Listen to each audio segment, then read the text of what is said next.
Dilnoza Adilovaga o'tgan yili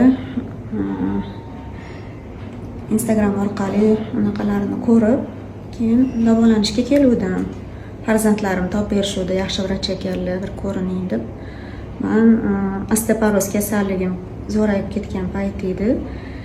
Uni zo'raygani oqibatida hadeb pnevmoniya bo'lib qolgandim. Keyin shu vrachga uchrashgandan keyin shuni oqibatida bo'vasiz dedilar, tekshiruvlar qildilar-da. Keyin dorilar yozib berdilar. Shu 1 yilda bitta oladigan aklasda dorisini quydilar. Yaxshi bo'ldim.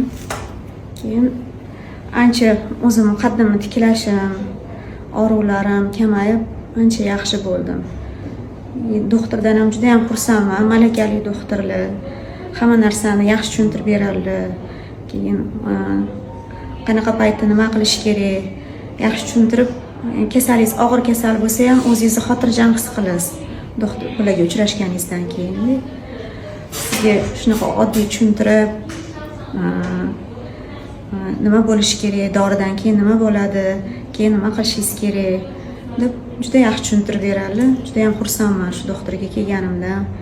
Yaxshi ham shu Instagramlarda ko'rib, nima qilib odam topman. Uzoq joydan kelganman hozir. Uzoq joydan kelib, hozir 1 yil ichida ancha o'zimni qaddimni rostlab, yaxshi bo'lib qolganimdan juda ham xursandman. Bugun mana hozir 2-etap lecheniani boshlaganmiz. O'zimni ancha yaxshi his qilyapman. Yon baraka topsildi.